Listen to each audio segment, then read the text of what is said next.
Hey, this is Derek, and I'm here with a very special artist, Jessica Pillay from Seattle, Washington. She's a singer-songwriter and just with a very interesting background. And we actually met at Northwest University here in Seattle because she was one of my students, and she had been working for the university and decided to take my class. And then I learned all about her, and she's just an amazing person, incredible artist. So welcome, Jessica, to Make a Fun Island. Thank you. So tell us a little bit about your story. I think you're doing amazing things, and you've really embodied a lot of the concepts that I had in my class. And so give us a little bit of background of, kind of your journey in music and what you're doing now. Yeah, so I'm a singer-songwriter. I've been kind of pursuing independent music since about 2016 or 2017, which is right around the time that we met, and I audited that class of yours. But I kind of grew up doing music my whole life and really got super into it in high school and really pursued kind of a music ministry path for quite a while. And then some life things kind of happened, and I decided to move away from the ministry direction. And in about 2017, decided to do it independently. So I've been writing music and kind of performing around the greater Seattle area since then. Okay. And now you're a talented songwriter. So when did you see that you kind of had a knack for that? Yeah, so I played in a lot of like worship teams and bands and those kinds of things when I was in high school, and dabbled a little bit with songwriting in high school, but it really wasn't until I think right around 2016 when I sort of said, I think I have a different story to tell, and so I want to try my hand at actually songwriting. So I got an English degree when I was in college. I actually came in as a music major and then changed my major to English, and, started dabbling with poetry and just writing and storytelling in general. And so when I finally decided to do this independently, I thought, let me take some of those skills and that craft that I had essentially learned in college and see if I can apply it to the music thing. And so it was really, I'm still fairly new, I feel like, to songwriting, but I'm having a lot of fun with it. Yeah. Yeah. Well, and I think, again, this is why I wanted to have you on, because you have such an interesting mix of things, right? Where a lot of your music is very pop. Your style is very, not Justin Bieber pop, but both your parents are from the island of Fiji. Ethnic wise, you're Indian, you're female. So this is kind of but you're writing pop music, and it's just this kind of interesting thing. And then you've been involved with church music a lot as well. Yeah. So I think that just together, this is a kind of you're an interesting melting pot in one person, right? So, which creates a lot of identity crisis type stuff for me. Right. Yeah. So tell me how that's affected your music. Like, what kinds of things are you writing about? Yeah. So, I have my sort of formative years in the church and was very kind of focused on staying within that box and focused on writing congregational music and mostly doing more arranging than writing at the time. So it was a lot of, I've always been drawn to hymns and that kind of thing. So I would do a lot of arranging and working with the worship band in that space.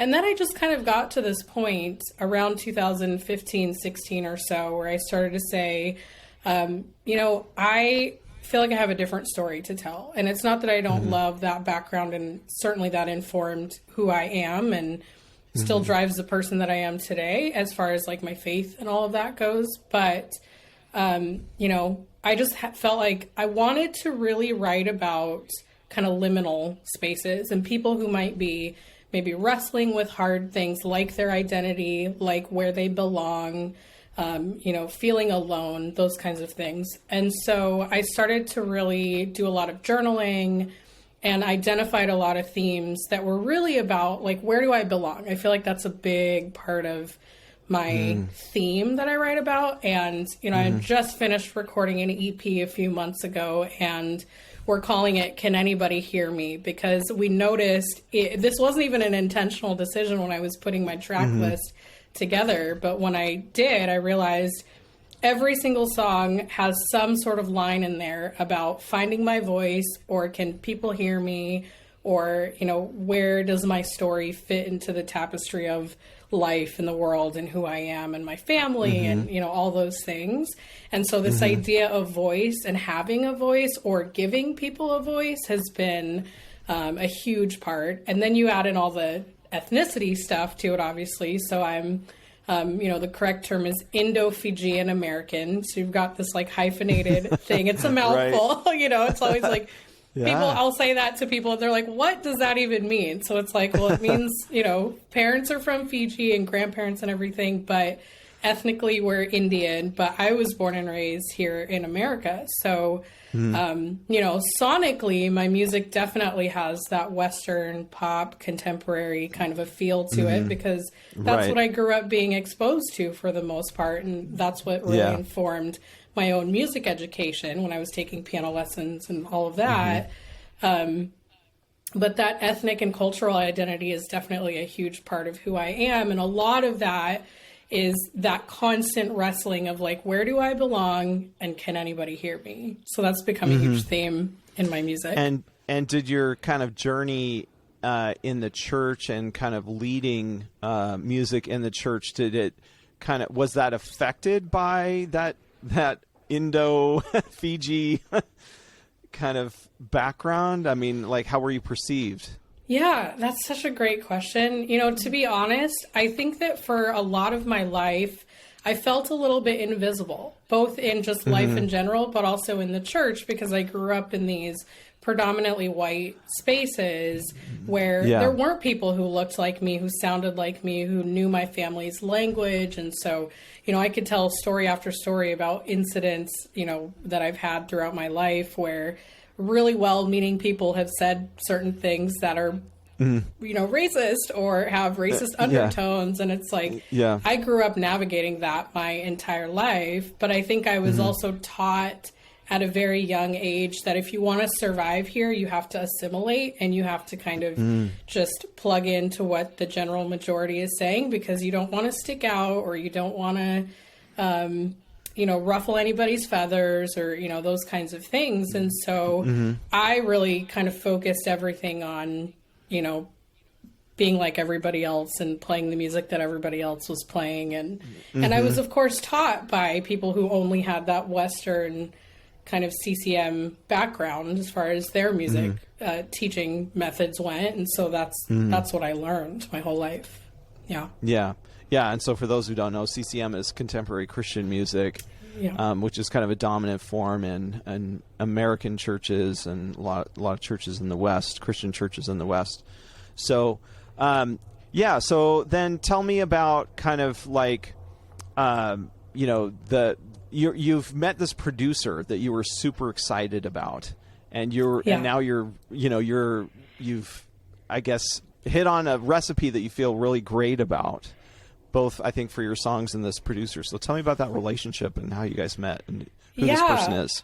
Well, I think I owe you a little bit of credit, actually, for this whole thing coming about. Okay. I'll tell you why. So when I took your class in, I think it was 2017 or 2018, I don't quite remember the exact year, but I remember something you said was, well, two things. One, you said, find your favor. You know, don't let someone else's success discourage you from your own success. And you're going to get a lot of no's in this business because it's an incredibly competitive and, you know, cutthroat kind of an environment. And for every no, eventually you're going to get a yes. And so, and then I remember you also saying, you know, let your timeline be your timeline. Don't worry about other people taking off faster than you are. And I think, you know, that resonated with me a lot, because here I was at the time sitting in a college classroom with people in mostly their late teens, early 20s. And I was already in my 30s auditing this class because the class literally did not exist when I was a student in college.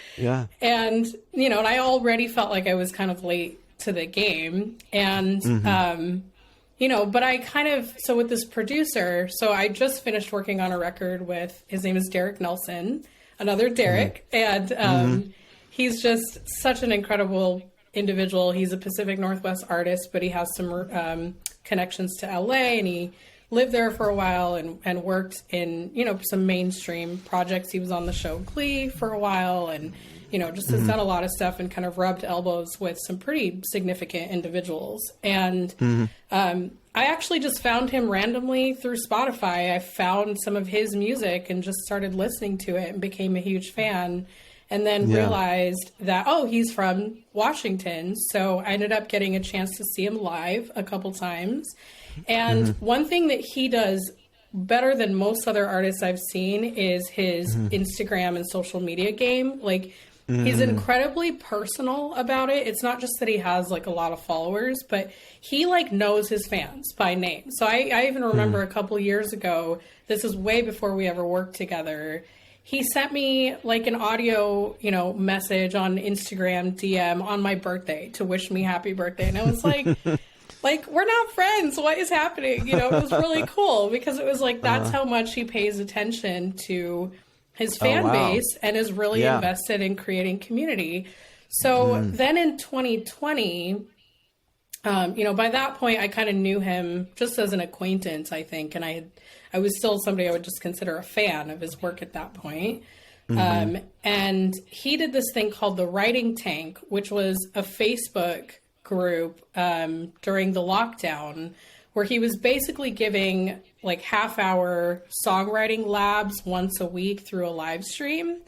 And great idea. So, and it reminded me again of your class because, a lot of times we talked about how can you as the artist or the musician add value or give value and do something that's of service to others, right? Right. So right, yep. He did that. And so he had just actually had his whole tour get canceled. And so he pivoted to kind of doing this live stream thing and sort of building up more interaction and engagement in an online setting, at the time. And so I jumped on. So I started attending the live streams and we made a little bit more of a connection through that. And then a couple of months later, he posted, I think, just on Instagram and said, hey, I'm moving in the production direction. If anybody's looking for a producer, this is a great time to get on my schedule and see if we would be a good fit for each other. So I had a couple of unproduced songs at the time. And so I pitched one to him and just, sent it to him in his DM and said, let me know if you're interested in producing this and if you think we would be a good fit, working together. And he listened to the demo and really liked the track. And so at that point, we had decided we were just going to do a single together. But we had such a great time through that experience that we both kind of ended that project and said, no, we should do an album or an EP together. So then we decided to do a full EP. Yeah. Oh, cool. And so when is that coming out, or is it out, or no, it's coming out, right? So it's kind of, we're doing multiple singles along the way. So it's sort of technically half out. So I have 3 singles that are out right now. And then the full project comes out June 17th. Okay. And what's the name of it again? Can Anybody Hear Me? Okay. Yeah. And then again, that's back, I guess, talking about your identity stuff. Yeah. Yeah. Is there a particular song that you really are excited about? And tell me the story behind it. I love them all. Yeah, I love them all. So the title track is actually kind of a remake of, or like a rearrangement, I guess, a new arrangement of a song that I put out in 2020 that's called If You're There. And it was kind of an acoustic. It was actually the last thing I did in the studio right before the pandemic happened. And so we had sort of just gotten in the nick of time. And this was something I did with another producer friend of mine. So that song's already out. It's been out. But we decided to do a completely new arrangement of it, full band, kind of added a bunch of other stuff to it, changed the whole kind of sonic direction of the song. So that's the title track. The other one that is really near and dear to my own heart is a song that's called Telling You the Truth, which we just released like a week ago, I think. And it features both of my siblings. So that was really exciting to get to work with that's them. Fun. Yeah. And the song is actually about sort of these racist microaggressions that I've experienced my whole life, where going back to that identity piece, people often ask me, where I'm from. And that's such a complicated question for me to answer because, again, it's like, but you're Indian. But wait, why do you have connections to Fiji? But wait, you don't have an accent. Why do you sound American? And, there's just all these things that come up every time. So I finally just decided one day, I was in kind of a snarky mood. And I don't tend to write snarky songs. I think my songs are generally pretty introspective. But with this particular song, I was just in a mood. So I sat down one day with the guitar and just wrote out this song called Telling You the Truth, which kind of addresses that question in a very tongue-in-cheek kind of a way. And then I took it to my producer and I said, what would happen if we turned this into like a funk pop thing? So I had been listening to a lot of Scary Pockets at the time and kind of watching their videos. I love Scary Pockets. And then the band Lake Street Dive. They're like a huge favorite of mine. And so we kind of dipped into some of those flavors and brought it into the arrangement of this song. But it's really fun. My brother Nathan played drums on it, and then my youngest brother Daniel played horns on it, and it turned out super fun. So then one of the other cool things that you've done that I've patted you on the back for is you were hosting a singer-songwriter night at a club here in Seattle before the pandemic. Like you were doing it, you had done it I think a few times, and so tell me a little bit about that and how that went, and are you going to fire that back up again at some point? Like, yeah. So, it kind of, I've always loved doing music in these collective spaces, and I think that goes back to the worship background and just always being in these, very communal spaces where music is experienced. And so, one thing I learned through the pandemic even is that I really hate just doing solo stuff by myself. It's, I can do it and I think it sounds fine, but it's not where I have the most fun and it's not what's personally most fulfilling for me. And so, before the pandemic, I think I had already identified that about myself. And so I would always pull in some other songwriter friends because, again, kind of talking about this idea of like bringing people along and adding value to other people's artistry and not just my own is something that's really important to me. And so I always would be on bills with like two or three other artists at least. And we did it at Substation, which is a club in Seattle one time. And then we actually moved to a coffee shop because we just felt like that was a better environment, for it at the time. And like one time we even had a live painter come in and, she set up and did a whole live painting on stage while we were playing and it was really fun. So it's just really important to me to bring other creatives along the journey because I don't see it as just a stroke to my ego or something that's about me. I don't really care about the intention. For me, it's more about bringing other people along. So we'll kind of see. I've been probably one of the artists in the local scene that's been a little bit slower at kind of getting back into the gigging scene. Kind of focused more on recording the last year and a half and writing and all of that. But I'm hoping that, probably this summer, maybe in the fall or whatever, I can hopefully get back to doing that. And the venue that we were actually using most recently is no longer... They don't exist. They shut down as a result of the pandemic. So I'll have to, identify some new spaces. But yeah, definitely hoping to get back to doing more of those.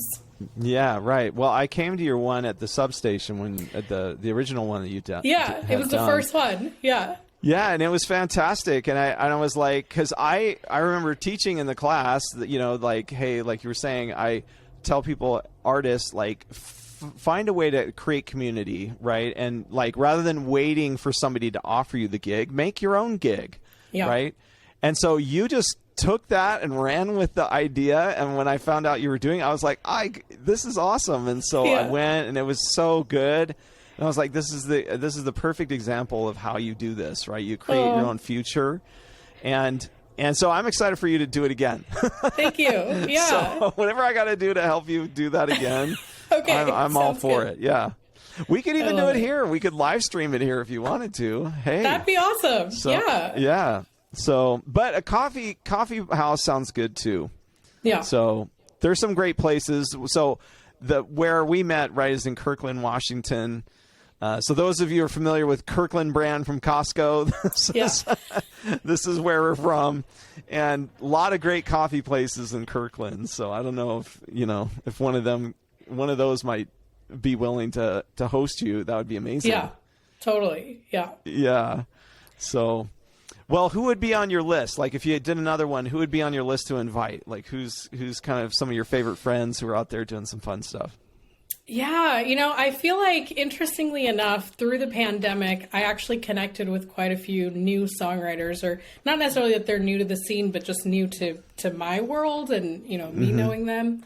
So there's an artist named Drea Marilyn, who is a songwriter in Seattle, and she's kind of out gigging all the time, but kind of has a similar, moody, ballady kind of a vibe to some of her stuff. So I feel like it fits really well. My buddy Wes Spate, he played at that first songwriter night and has played at a lot of my other shows and stuff with me. He's a great friend. I really like him, working with him. And then I would love to get my friend Ronnie Carrier, who's an independent artist from Portland, to come up here. I had an opportunity to go down and actually play at a venue that she hosts a similar songwriter showcase at, like maybe a year before the pandemic. And so we've talked about, we got to get together again and, hopefully bring you up here to Seattle sometime. So she would definitely be on my list as well. And then have there been any, with the pandemic, has there been any like new discoveries in terms of musical influences for you?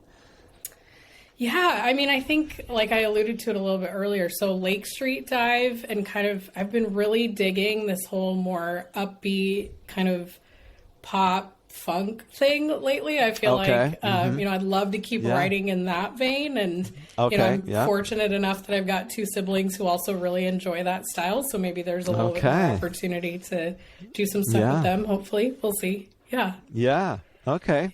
Yeah. Great. So Jessica, where can people find you online? Yeah. So they can check out my website, which is jesspillaymusic.com. And same thing. With two L's. Yes. With two L's. Pillay. So jesspillaymusic.com. Okay. Yep. And two S's. Yes. Yeah. Yep. I'm Jess. And then at Jess Pillay Music, which Instagram, Facebook, Twitter, all of that. Yeah.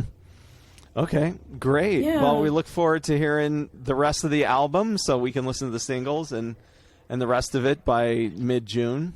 Yeah. Yeah. Definitely. Yeah. So great to have you on, Jessica. I can't wait to see you again live. Yes. So let's definitely make that happen. I look forward to another, coffee hangout with you sometime in the near future. Okay. Thanks, Jess. Thanks for having me. We'll see you next time. Sounds good. Thank you.